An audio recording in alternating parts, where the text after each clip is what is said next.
Good morning. I'm Mark Hamrick. I'm Washington Bureau Chief and Senior Economic Analyst with Bankrate.com, and I'm your moderator this morning.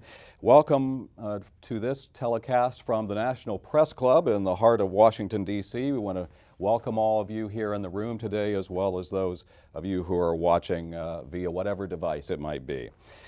It is true that we all have a stake in the job market, and there's a good reason why the monthly employment report, like the one which is due just a week from today, is the most closely followed economic report affecting both Wall Street and Main Street. While the jobless rate is at a historically low level of 4.9%, so is the labor force participation rate. That is the share of individuals either working or looking for work. So there is more work to do on a variety of fronts, particularly with the ongoing challenges of the rapid advances in technology and globalization. Among the challenges, as we'll discuss today, is bridging ongoing skills gaps. So on to our first set of introductions. We'll begin our discussion, and to do that, a couple of initial introductions are in order. To my right is Jonas Prising. As Chairman and CEO of ManpowerGroup, Jonas heads up the leading workforce solutions company serving more than 400,000 clients, employing 3.4 million people across 80 countries and territories. Jonas, thank you for being here. Thank you. And Greg Cappelli, to my left, he is Chief Executive Officer of Apollo Education Group, one of the world's largest private education providers, and through its subsidiaries, Apollo Education Group offers educational programs and services throughout the world. We have a couple of other panelists, and we'll introduce them in a few minutes. So again, welcome Jonas and Greg, and thanks for being here today, here in a rainy Washington, D.C. As leaders in both of your sectors, we just want to start out very basically here today. We know we're talking about the workforce, we're talking about the economy, we're talking about all the stakeholders and all of that.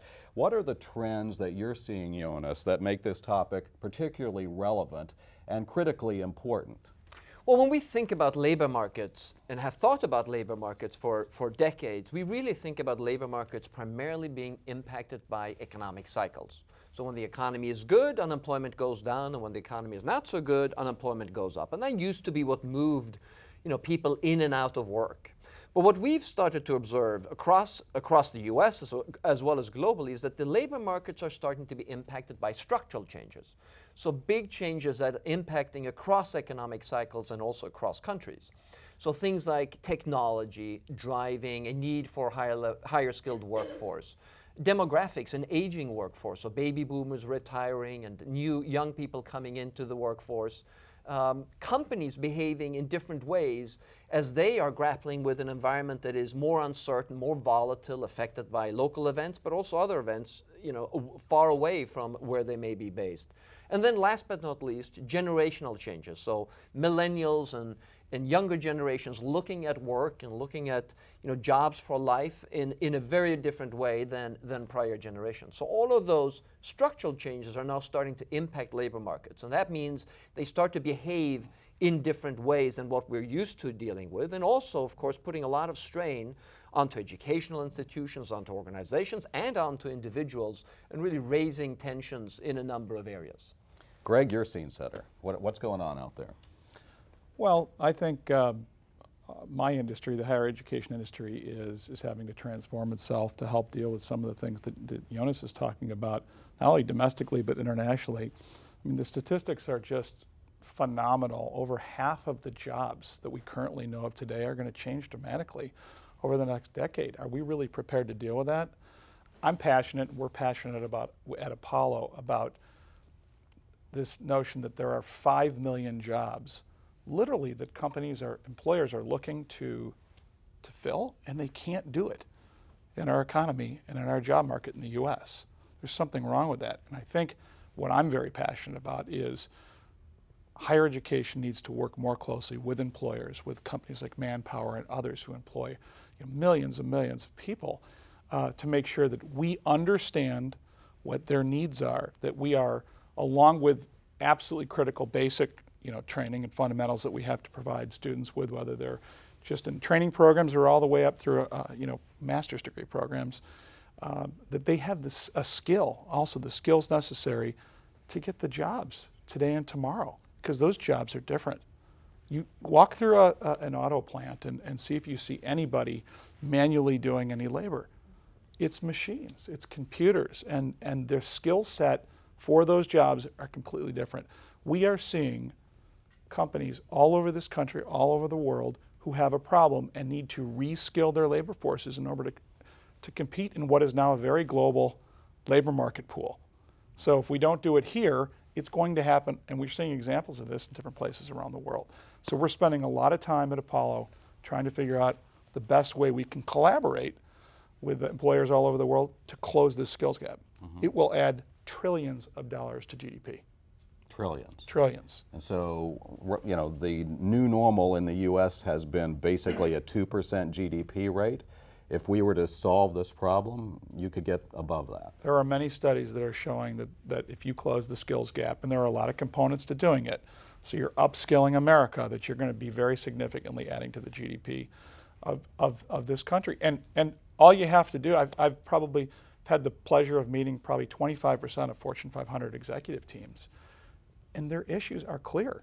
You know, when they're telling us they can get cheap financial capital basically all over the world. Now that might change, but right now you can't. And their biggest struggle for growth is filling key position with talent that actually sticks around and doesn't leave, because we know how, Jonas can talk about the turnover in this country, that sticks around, is passionate, and does a great job. The numbers are stunning. Over 50% of the time, they go through this entire hiring process, right? Whether it's job boards all the way up through executive search, or 50% of the time, they're not getting a positive IRR on the dollar spent in that area. We have to come together to fix that. And that's going to mean educators listening and working more closely with employers like Manpower and others. So you two are on either side of me, but you're coming here to talk about a common problem. How is it that you two are working together or want to solve this problem together? One might not see you as natural allies in this world, Jonas. Well, when you think about all the changes that are happening, and both of us, both Apollo Group as well as ManpowerGroup, are really seeing organizations struggle with finding people with the right skills. And we've seen employer behavior change over time. And with the decline of the traditional employment model, the 40-hour week, and the increasing use of other forms of employment, be they part-time, be they temporary work, crowdsourcing, the gig economy, freelancers, all of those have taken a larger part of the workforce and how work gets done in this country as well as elsewhere. Organizations are increasingly behaving in a way where they're leveraging their organization as workforce platforms, and they're consuming labor. So they're consuming labor and they're not creating talent. And we believe that that equation has to change. And in a few weeks from now, we're going to publish our latest talent shortage survey, where we ask employers, what skills are hard to find and where do they find them hard to find. And just from a year ago, twice as many employers today are saying that they are starting to take this notion of creating their own talent pipeline very, very seriously. Because just as Greg said, they know that they will not be able to execute their business strategy if they don't have the talent in place. And of course, with our ability to work with hundreds of thousands of employers, and Greg, with his ability to deliver content in innovative ways and really be at the forefront of educational technology usage, combining our abilities and doing this in a way that we think is more indicative of how education has to happen in the future, which is very iterative.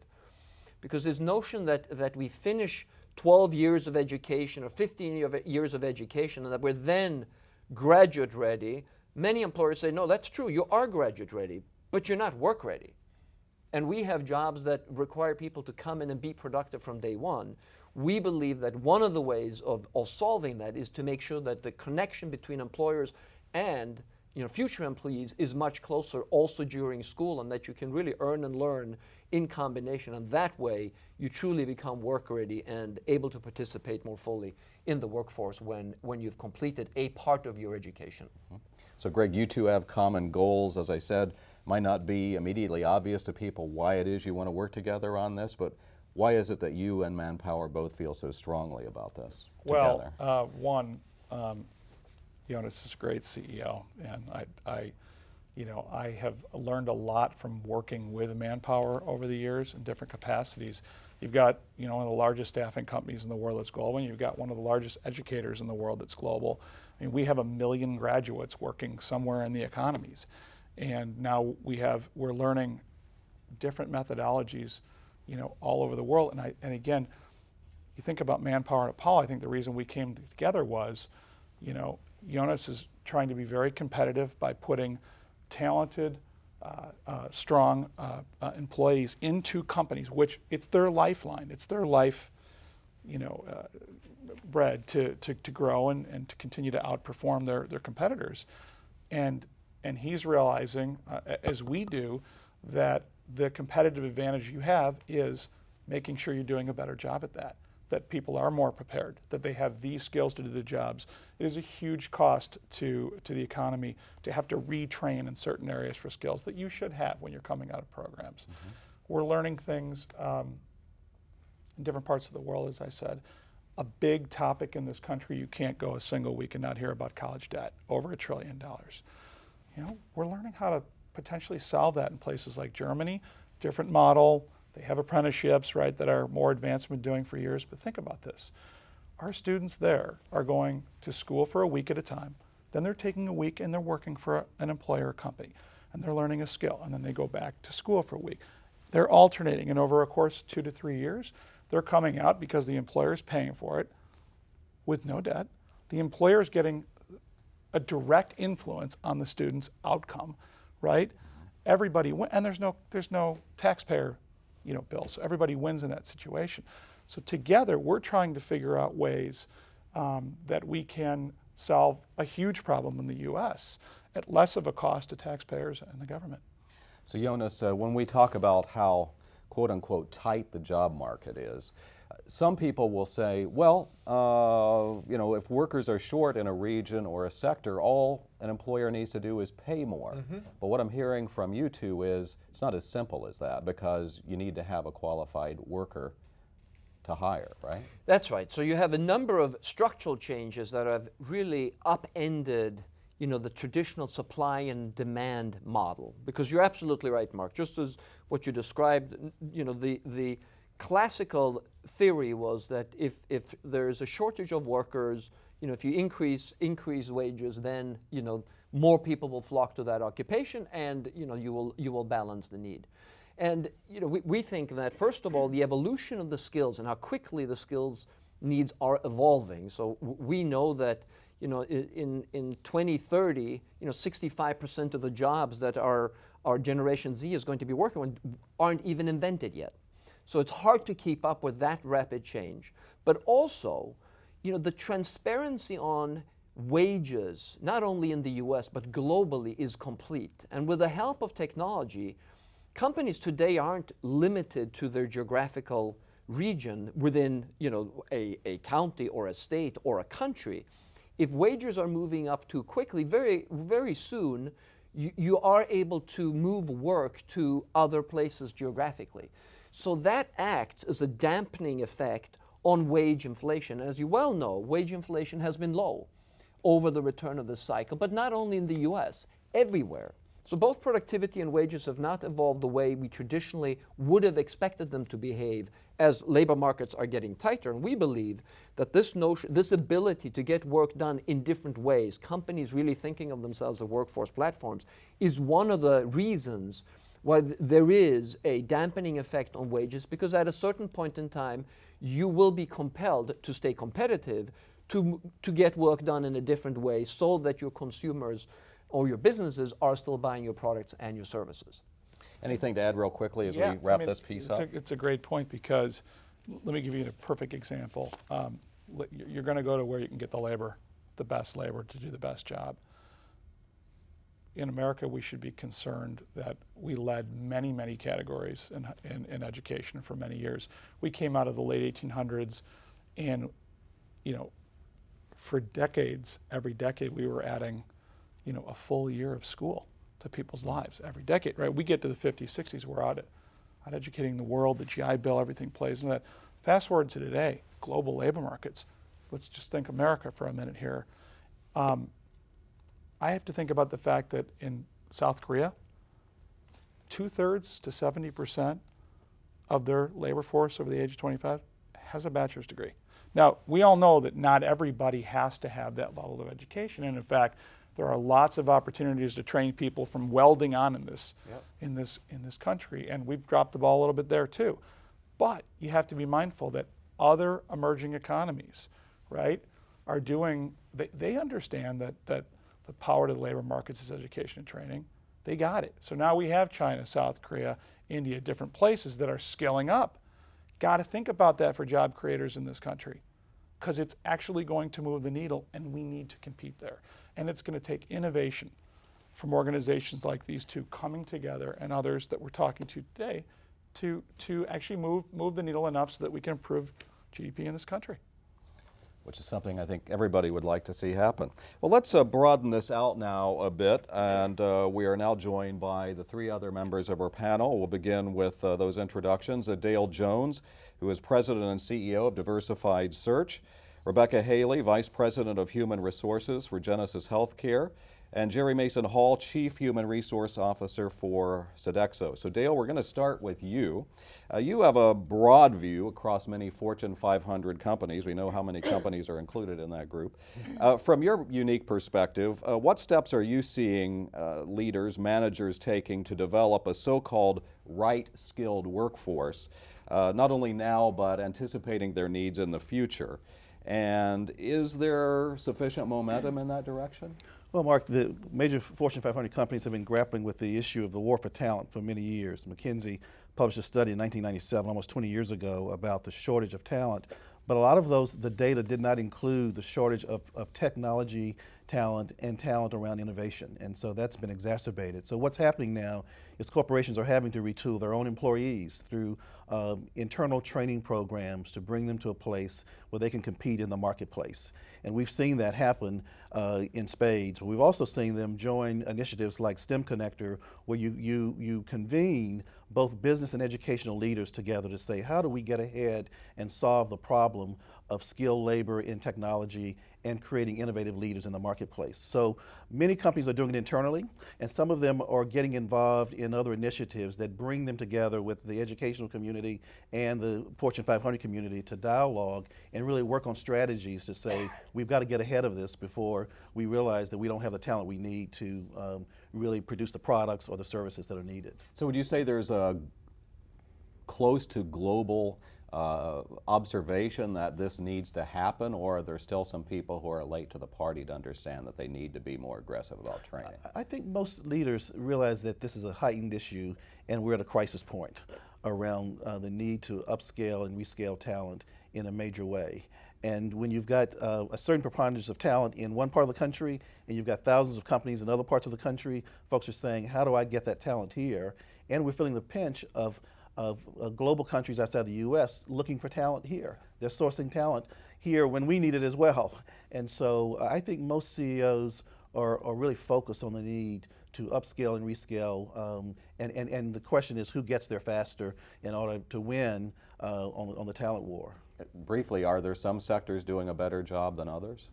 I think we're finding, particularly in the manufacturing world, where you've got to have people with hands-on talent in these areas. The life sciences area around technology and innovations around consumer medicines and consumer health, the digitization of health records. So healthcare is moving in this direction in many ways, and we're seeing people come out of the Phoenixes of the world where they come with these skills to be able to engage in a competitive marketplace. Okay, well, let's move on now to Rebecca. Rebecca, thank you for being here today. What about Genesis Healthcare? What are you seeing there, or where do things stand? Yeah. So Genesis is a healthcare company. We're in long-term care, and what we see is our clinicians, we pride ourselves on education. I mean, that's really the priority for us. And we expect all of our therapists and assistants and nurses to really make sure that they keep their skill level up to meet the requirements of their licenses. And what we do internally is we have a number of accredited clinical and non-clinical courses that we offer to everyone in the company. They're offered online, and everyone has access to it. So we really try to keep it in-house and make sure we provide the education and training for our staff. Okay. And last but not least, Jerry Mason Hall from Sodexo. Tell us, first of all, about Sodexo. Not everybody might be aware of what that organization is, and then what your experience is with some of these issues that you just heard about. Yes, thank you, Mark. We are a global, we employ over 400,000 employees worldwide, but we are an integrated facilities service organization focusing on quality of life services to millions of consumers that we serve every day. Here in the U.S., we grew primarily, Mark and I were discussing this earlier, primarily as a food service organization. And so you might pause and say, okay, well that labor should be cheap and prevalent in the U.S. But interestingly, we're having the same experience that you've already heard described. And as we focus on growth, what are these jobs going to look like for the future? You'd be surprised the emphasis on technology, digitization, just as was previously mentioned, but we're looking at ease and efficiency for our employees. So how can they perform their job in a better way, and heavy emphasis on technology. Quick example that I think you'll appreciate from the healthcare arena is we focus on cleaning a facility. And so you'd say, okay, that's janitorial, but not really. In that environment, it's critical that we make sure that, you know, it's germ-free environment, and that's part of the core for that hospital location. So we've engaged, we have technology for our employees to use to create that environment and support those partners that we have. So let's now come back to the two gentlemen we started with. Jonas, so what are you seeing from your perspective with what you're hearing here from both ManpowerGroup and also from a client perspective in these areas? Well, so clearly what we're seeing and what we're hearing is that organizations are looking for people with the right skills, and they're finding it, you know, difficult to meet that need. And what we are increasingly seeing is organizations starting to take responsibility, just as you gave an example of earlier, Rebecca, and also you, Jerry, in terms of creating their own talent pipeline. But we also think it's really important, you know, that you know, individuals take a responsibility in this area, because this is not episodical. This is going to be their lives as technology starts to evolve ever faster. So this notion of learnability, the desire and ability to keep on learning and upskilling during the course of one's career is going to become increasingly important, because it's difficult for employers to predict with any precision, and data will tell you that that's correct, you know, what is going to be the next big wave of demand. But what that means is that individuals will also have to be able to participate and have that notion of learnability and truly participate themselves in a much more active way in shaping their careers. And that's why when we talk about millennials, one of the comments you hear often is that they're not loyal to their employers. They move jobs much more often. Well, you know, they don't have any different attitude, and we conducted a very big survey with millennials, to 30,000 millennials across 10 countries. Their general attitudes towards a predictable life and security and safety are very much the same that we see across other generations. However, they're looking at a labor market and an environment where the jobs for life are gone, and the only way for them to guarantee success, a successful life and a successful career, is to make sure that they have the right skills. So they look at employers as one of the criteria of choosing an employer is, you know, what kind of upskilling opportunities do I have with that employer, and what are the prospects for growth? And if they find that that prospect for growth isn't there, they are more willing to move to ensure really their own employability. And that's going to be one of the challenges for organizations. They will need to adopt that philosophy so that they are an organization that develops their talent, because that's a very, very big and important tool to attract skilled people into their organization, attract and retain skilled people into their organization. So Greg, I want to get your reaction to that, and I see that Jerry is eagerly wanting to react as well over there.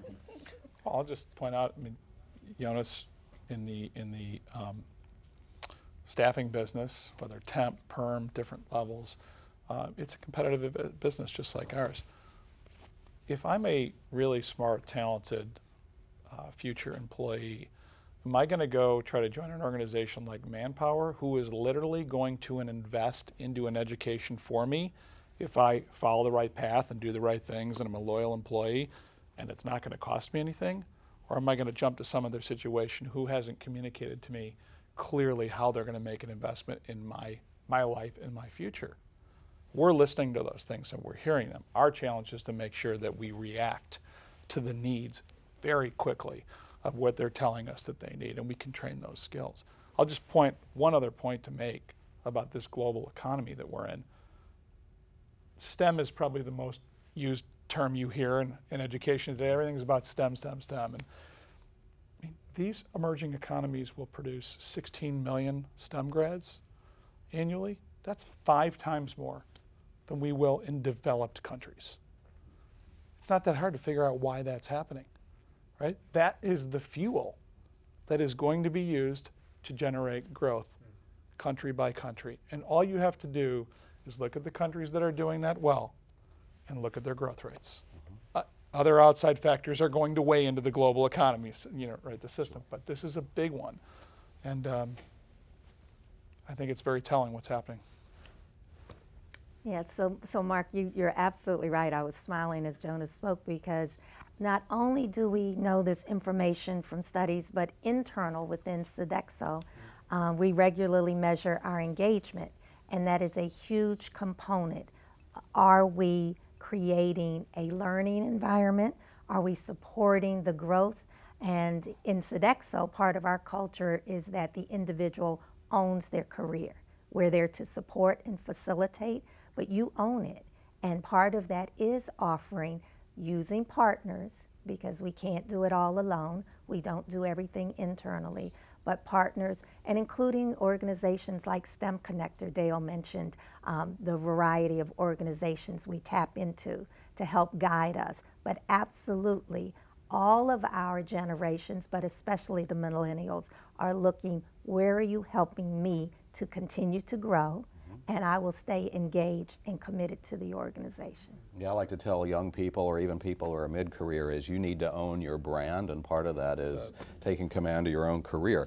We're going to move next to Dale and Rebecca. So the question now becomes, Dale, how important is culture in developing a workforce, not only now but in the future? And so along those lines, using the word that Jonas is teaching us to use, learnability, how do you build the culture of learnability within an organization from the top? Well, it's often said that culture triumphs strategy any day, and it starts at the top of leaders setting the right tone about what's really important in an organization to move it forward, to develop its people, particularly when you say people are the greatest assets of the business. But the question is, what does that look like? How is that flow in the organization in terms of leadership development and training, career pathing for upward mobility, the kind of values that are inculcated in the business? And so culture is key, and if we're going to win the war in rescaling the labor force, it's got to be around the vision of the leadership, around setting a culture of excellence, a culture of performance, and a culture of investing in employees so that you get the best out of them every day in the marketplace.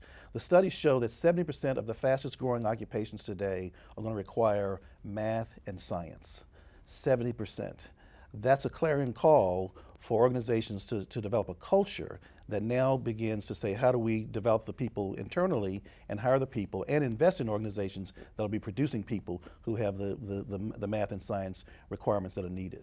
Rebecca, same question. And I agree with him. I think that companies have to look at their staff, assess what their skills are, and as they continue to grow and develop, what can they do to reconcile those two things? How do I make sure that the staff I have now have the skill set to meet my needs as a company in 5 years, 10 years, 15 years? That's how you retain staff, and that's how you keep them engaged. And I think the companies that don't do that are going to lose employees. For Genesis, we have a lot of competition for our therapists and our nurses, so we have to be offering something that's different to make sure that they stay with us. And you know, we've been talking about the STEM Connector group here in DC. They're an amazing group.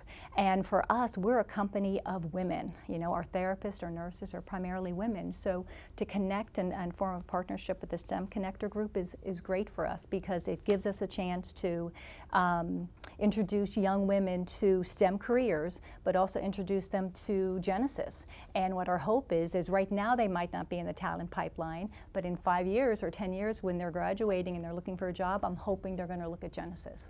Dale, I'm sorry, did you want to jump in math, there? Math is the number one reason people drop out of school. They hit math, it just goes straight up into the right. So how can you compel them to stay in school if that's the thing that most people need to learn? You have to make math engaging. You have to play games with kids, right, so that they get engaged, and with adults. I mean, you have kids who are in their teens that will sit in front of their Madden football games and Xbox if you don't put food under the door, they'll starve, right, because they're so engaged. You need that kind of engagement when you're teaching subjects like math, and actually you can do it. It's happening, it's being developed. Adaptive learning, you need to figure out, are you a visual learner, are you an audio learner, are you kinesthetic, do you want to touch it and feel it? If you can start to incorporate those things in, you will engage people. There's only a little over a 50% graduation rate in the nation at college. There's a reason for that. People get busy, life gets in the way, but they're confused and it's hard, and it's because it's not engaging in the right way. So our concern is making sure to solve your problem, right, with math and STEM, that we do it in a way that will engage people to stick with it. Jerry? So I think that one of the things that we've been discussing, because part of a number of our partners are K through 12, and in addition, we tend as employers to focus on the higher education. But Greg is spot on. We have to capture early. And so pre-K through first grade, really introducing why would I like math? How is it fun? Much like the First Lady did with healthy eating, and making it fun, getting the little children involved in growing and then enjoying that. So focusing on math super early, that's what we're doing with a lot of our partners at K through 12. Jonas, we talked a lot about the world, and we talked about the U.S. having perhaps some specific challenges. So is this a unique American problem / challenge, this one of attracting top talent, and how do you view the unique challenges within the United States versus the rest of the world? You know, what's interesting is that labor markets used to be highly local. So, events really in a labor market were determined by what happened within that country and the country's economy and the industries within that country. And of course, we now live in a global world. But what is very clear is that these structural drivers are impacting all countries. So all of the developed world has really seen a bifurcation in the workforce between those that have the skills and those that do not have the skills, which is also playing itself out in terms of the haves and the have-nots and how you feel about your prospects in the future. So you can see that in the political process, not only in our country right now, you see exactly the same occurring across other nations in the developed world. For the emerging world, it's a little bit different, but the same things manifest themselves because emerging markets, to try and compete in a global market, just as Greg is describing, they are acquiring products and services from the Western world, from the developed countries, which means their skill levels are high. And they're much higher than what the overall population and the education level of the population is, which drives very, very rapid wage inflation. So when you wonder why suddenly some kinds of jobs are coming back that previously left the US and they're coming back, it's because 15 years of double-digit wage inflation for manufacturing skills in Southeast China means that between that and 6 weeks on a boat, it means we can now compete very effectively with a skilled workforce here in the United States. So it may feel as if this is really a US issue, but it's very much a global issue that transcends borders, it transcends industries, and we are in a competitive environment. As the US, we compete against all the other countries that are seeing exactly the same trends occurring and they are taking very determined action in terms of upgrading the number of people with digital skills, preparing their workforce of the future, making sure that STEM is part of their curriculum, and they are competing with us as nations, and they're competing with us as nations because that's where employers go. They will go to places where work can be done and where they know that they have access to a skilled workforce. Dale, any reaction on this question of U.S. compared to or versus the world? Yes, Jonas is exactly right. We are so intertwined in terms of our objectives to find people. We have a client that's in sub-Saharan Africa today, and they're sourcing engineering talent from the U.S. because they're about to go public in the telecommunications space. And so it's a great example of while we have great needs for engineering talent here, the rest of the world needs it as well. And so we're literally in a global village, whether we admit it or not. And it's those companies that align business and education and have some level of intentionality that will win, because you've got to be out in front of this and investing in education and investing in STEM talent in order to win the game. But we're all interlinked. There's whatever we say, we're all together, and folks are looking for talent everywhere. Anybody want to jump in on that? You know, to add on to that, because that's exactly what we're seeing. We're seeing organizations who might be based out of a certain country, but they're not just getting the talent in that country, right? They're getting it from many different places. And I think it's incumbent upon educators, right? And all the way from training through post-secondary, as I pointed out before. Regulators, right? Accreditors who are writing lots of rules around ways that are acceptable for you to educate. And then businesses, the employers are almost the new accreditors. They're only going to hire your graduates if you're producing for them, right? And the employers playing a much bigger role will lessen the burden on governments around the world. The educators have to modernize in a way that, again, they are doing things and producing graduates in a way that is consistent with what the employers are asking for. One quick example, we own a university in London that's a highly ranked law school called BPP. And I went into one of our classrooms there a couple of years ago, and there was a model taxi in the classroom. I said, "This is a law school. What is there a taxi, doing in the classroom?" And they said, "Well, listen, here's the reason why we have 60 or 70 exclusive arrangements with law firms in the country, because we listen to every single one of them every single day." And at one point, as one example, they were saying, "You know what? One of our biggest issues is, the attorneys get in a taxi, and the young associate has the briefing documents, and they've got to go to the partner and have them briefed by the time they get to the client, right? And they don't do that very well. So we literally are simulating that for the client in the classroom." Sounds silly, but that's an example of how you tie all this together. And you train people in a way that need to be trained no matter what degree level they're at, so employers can plug them in. And again, I don't want to say it too many times, but that is the fuel, right, for getting the labor markets moving and the economy going. So we've heard of elevator pitches. Now we know about taxi briefings. So we learned Yes, exactly. something about that today. So I think we've touched on this a little bit, but we talked about skills, but maybe just to break that out a little bit. In terms, we're trying to assess right now what the skills are needed, but yet we know that we live at a time when change is occurring at a rate that seems as if it's more rapid than any time, perhaps in human history. So, first of all, do we not have to acknowledge that perhaps we don't know as much as we would like to know about what we're anticipating? And then secondly, what can we do to prepare people for the fact that we don't know these things, Jonas? Well, I think it's pretty clear that cognitive skills are going to become more important. Technology will have a significant impact, and we know, although some jobs are going to be certainly affected by the evolution of technology and maybe eliminated, wholesale, just as it has been the case in the history of work. Most jobs are not going to be eliminated, but they're going to be very significantly impacted by those technological changes. And preparing the workforce of the future, in understanding how they acquire new skills as they go on, because they can't adapt. They can't. It's very difficult to forecast and foresee what it's going to be.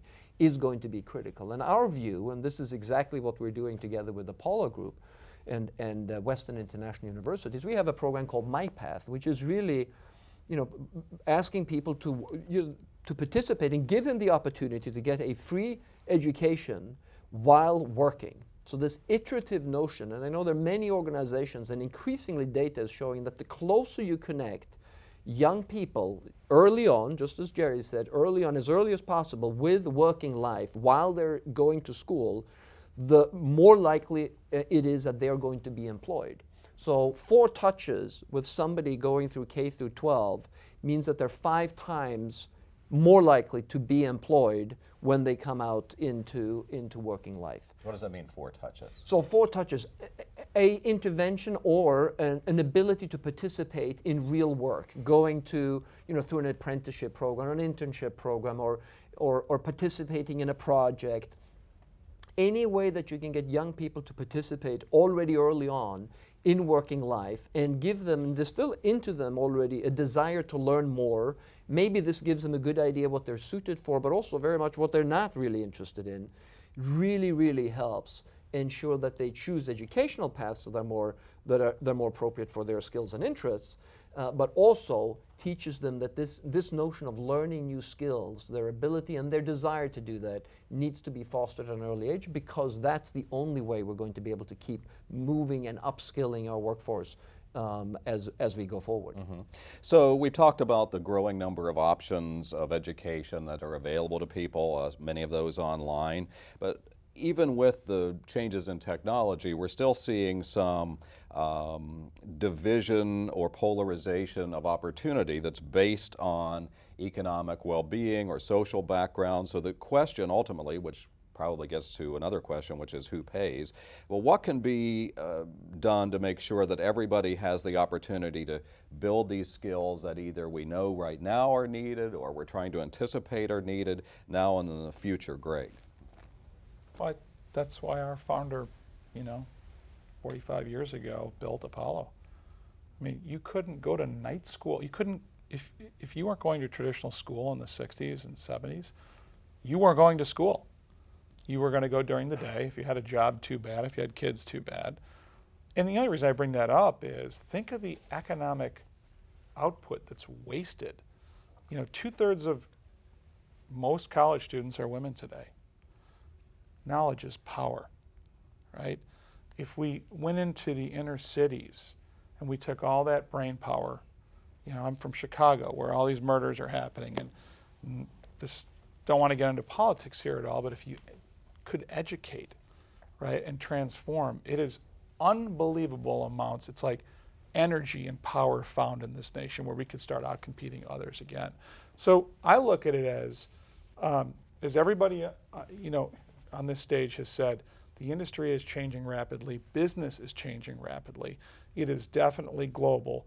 How do we do the best job that we can, making sure we're identifying where the needs are, then training, not just the same way we did 40 years ago. We created the first online programs and the first hybrids and different things. Now it's moving to yet another new model to be more inclusive, where you can learn anywhere you basically want and on your time. And if you're willing to put in the work, right, even though we're going to make it more and more engaging, then you are going to be competitive in the world, right? You have to have the ability and the data to know what skills do I need, where can I apply them, what is the best opportunity for me, let me find my passion, because that's why people change jobs 11 to 15 times, right? You start putting these things together, and then some new things we're working on where you can simulate those skills to employers in a different way up front before you get hired, you're going to have a much better running engine to fuel the economy. Virtual reality part of that? Without question. Totally convinced that within a couple of years, maybe even at our schools, you'll see students in some areas. I don't think you ever replace great teachers, but you're going to see engaging ways to learn. In our health classes, you'll probably be inside the human body looking at things in a virtual environment. It is coming. Very good. Jonas, reaction? Yeah, no, I think Greg is absolutely right. This is going to be fundamental for certainly businesses, certainly for individuals who could, really participate in a more meaningful way. But in the end also, this is something that we need to address, because this is going to be the societal issue of our times. We're seeing the early stages of this because we think we're in the early stages of this transformative time. And if we don't find ways to address this in different ways than what we've tried to address it in the past, this is going to become a more bifurcated workforce, a more divisive environment, in our own country. And what we know is that in the end, that is not going to lead to the prosperity and the opportunity that we wish to have for everyone. So the ability for everyone to participate in society, being meaningfully employed, gainfully employed, being productive, feeling as if they are contributing to society, is fundamental for the well-being of our nation. And that is really the issue at hand. From the company that can't find the people they need with the right skills, that is certainly a very important aspect, but this is a societal issue that we need to address. And I think our collaboration stems from a desire to really address that in different ways, in scalable ways, so that we can show and lead the way in illustrating how we can innovate and create new paths to prosperity for millions of people that are today underemployed, outside of the labor market, or just want to find paths for themselves as they want to participate, and feel that good about the future and their prospects. So Dale, the data, the science tells us that STEM opportunities are perhaps the ones that we really need to be paying more attention to. How are we going to encourage prospective employees or students to pay attention to that and walk down that path that Jonas is talking about? Well, the good news is that the way forward is we're part of a STEM connector movement right now, where companies and institutions are coming together and collaborating about how do we get better at this. The other thing is that some corporations have taken on mentoring programs like Million Women Mentors that was spawned by STEM Connector, where corporations are saying, we want to educate, we want to mentor hundreds of women who've dropped out of the STEM world and come alongside of them and get them engaged, and those that are in to remain engaged as engineers and technicians, et cetera. So part of the way forward, Mark, is where we are today, and we're involved in the movement. We just need to give it strength, and we need to create greater alignment between business and education on what the outcomes should be when it comes to what we need as a society around the whole STEM world and the future. Rebecca, that's right in your sector there. Yeah, it is, and I think,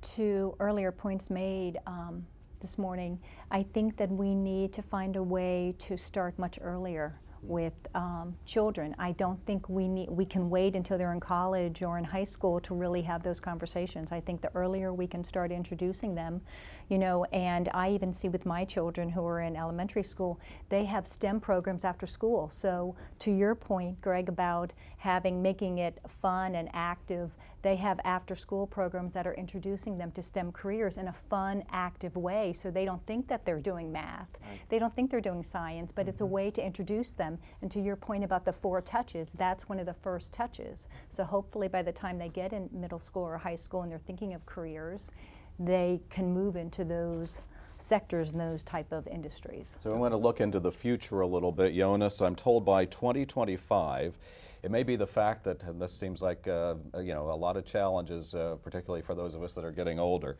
we can expect to have as many as 5 generations in the workforce at a time.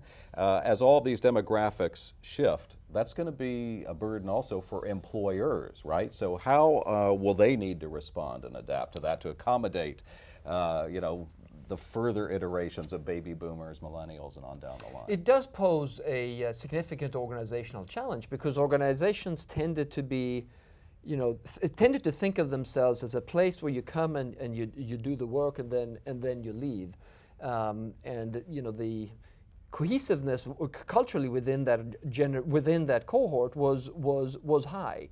But today we have 4 generations at work and heading towards 5 generations at work with very different expectations. But we believe that society is generally moving to a one-size-fits-one approach, where individuals are used to shaping their lives, shaping their preferences, consuming in ways that fit them and their lifestyles. And one of the challenges that organizations are going to be facing is how to satisfy that need so they can attract and retain, the new and incoming generations of workers, but at the same time, of course, motivate and retain those that are already, part of their organization. So we think you'll see a lot more, activities around self-service, so individuals being able to choose when and how they want to work. We've talked a lot about the ability to work from home, making it easier for parts of the workforce to participate, although they, because they don't have to commute in the same ways. The ability to choose different levels of benefits and what kind of benefits somebody would like to have for a certain stage in their lives. So it's going to be much more open in terms of the various choices that individuals can make, and organizations have a big challenge in doing that, but they will, because it is going to be necessary to retain and attract individuals into their organizations. So Jerry, I'm thinking about the fact that one of the things that happened in the wake of the financial crisis and Great Recession is many people found that they didn't have sufficient retirement savings, and so an older cohort of the workforce remains engaged with the workforce. Perhaps they didn't anticipate that. I can imagine those are some of your employees as well. So that's a recent representation of this blending of younger and older, and it may become more so if things continue along the lines of we're all getting older and live longer. So talking about the problem and challenges that Jonas just talked about, how are you adapting to that, and how do you anticipate those future changes? So Jonas is spot on. We actually have a 2025 strategy, and a big part of that is our emphasis on quality of life. With that is personal development. With that is looking at the consumerization, if you will, of our workforce. So that one size fits one is the approach we're taking, where individuals, we're looking at all of those generations, and it's the individual's choice. So they're accustomed on their daily basis of being consumers. Everything we do, we go on Amazon, whatever it is, and we are able to choose. You come in the workplace, you should be able to choose and accommodate your life and make sure you have a strong quality of life. So that's the approach we're already taking, emphasizing the social interaction among those many generations, the personal development, owning your individual career. All of these things are part of our focus on quality of life and our strategy for 2025 growth. Brief thought there, Greg? Well, I agree with what was just said, and there's examples all over the place. For example, Germany does it very well, where they're going, 10-year-olds are learning about careers, they're going to work, they're getting opportunities to do apprenticeships in their teens. Bit of a different model. They're starting to do this in the UK in a bigger way. Maybe that finds its way here in certain ways, maybe in a virtual way, virtual apprenticeship program. But it is that connection of helping individuals find their passion for what they want to do, and also to understand what they have to learn to get a good job. The number one degree I might add in this country is psychology right now. Nothing against that. We need good psychologists, but the number one degree, right? And that's, you think about where the masses are and the jobs are in STEM, so on and so forth. We've got to do a better job there. And I think we're figuring out solutions and ways to work together to get that done. Okay, well, we're going to start to wrap things up a little bit here, and I'm going to ask everybody to give us a closing thought in a moment or two, but let me go next to sort of the final question, and that is for Jonas. What would you like to see happen to help accommodate these needs, to help America get the skills it needs over the next, there's a range of time spans we could look at, the next 2 years, the next 20 years. It's a broad time span, obviously encompassing the changes that we can't yet anticipate. What do we need to do in that time span? Well, first of all, I think although we've been through changes like this in the past, nothing is predetermined. So right now, we can shape our future by taking deliberate actions as a society, as organizations, and as individuals. And the areas where we think we should intervene is everything that we can do to make future generations ready for work. So younger generations, K through 12, having those early interventions, early opportunities to be exposed to work life is going to be extremely important. Then we move into people who are already in the workforce, and there we need to create an environment where upskilling becomes part of our daily activity for organizations and individuals alike. And last but not least, integrating, so nurturing diversity is going to be extremely important, because organizations are going to be looking for people. Demographic changes means there are less people in our country, and we need to do everything that we can to bring all of the individuals in our society to participate in the workforce, because we need them. We need them to be productive. And from an economic reason, from a societal perspective, it's important. So those are really the three areas: ready to work, making sure we upskill individuals when they have left school on a more continuous basis, and then also making sure we tap into all of those talent pools that are going to be so vital for our future economic growth and prosperity. Greg, your wish list for the next 2 to 20 years. Well, my wish list is to make sure that we take everything we've learned talking to many of the greatest employers in the world and employ those ideas and share them with others in higher education. It's going to look completely different within 5 to 10 years in higher education. I think the costs will come down. There'll be more opportunity for all people. It will be more engaging. And I think that if we get that component right, we can provide a better life for a lot of people. So my wish list is to make sure that we're taking the examples of partnerships and different ways certain institutions are educating around the world. We learn from that. We employ it quickly here. We use the latest digital technologies. We need to plan as a country in that area. And I have no doubt in my mind we can get back to, at least here, being the leader in education, not just K-12, which is critical, but in all the higher education areas as well. And you can't try to do it in one way. I think higher education institutions have learned that. We're doing things from 3-month coding boot camps where students are getting together all day, every day for 3 months, very, very smart kids, and coming out and getting jobs for $60,000, $70,000 a year. They don't want to go to school for 4 years. So I think you have to look at a myriad of different ways, right, to educate, work with the employers, and good things are going to happen. We're going to work from the outside in, and we live in a generation of sound bites and Twitter-linked thoughts. So to the extent that we're trying to talk about teaching and education, what should we teach our audience today? The takeaways from what we're talking about. We'll start and end with, as in this closing segment, with Dale. Dale, what do we need to walk away with to remember better than anything else today? Well, one is that the future is not linear, and we've got to reimagine the future if we're going to be successful in upskilling America's workforce. We've got to reimagine it in ways that we haven't in the past. And every company and every institution has to have a STEM strategy if it's going to compete in the global marketplace. Rebecca, your Twitter-linked takeaway. I think that upskilling is necessary and has to happen across the country with all employers, because if we don't, they're going to lose their talent. They've got to find a way to have a pipeline and a growth opportunity and strategy for their staff. Jerry?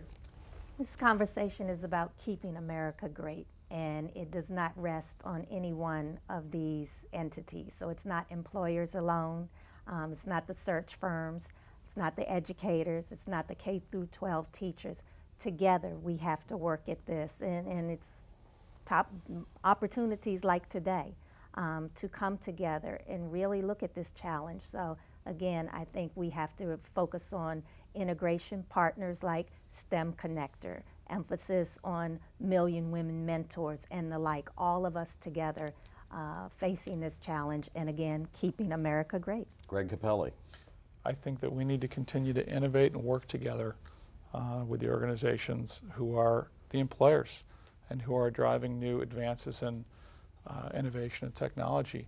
And as educators, we need to make sure we're right in the middle of that mix, because if we do that, I think that we're going to create millions of new jobs. And our passion at Apollo, again, let's close that 5 million to start with skills gap, and we'll create so much more after that. Get that we GDP get it right. growth. Yes. Jonas?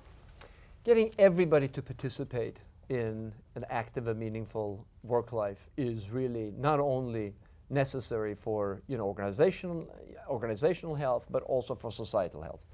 And right now, things are bifurcating, and we can do many, many things to bring this back to a place where we can really fulfill the promise of all of the young people as well as those that are currently here, to make sure they can make a contribution and feel good about their future.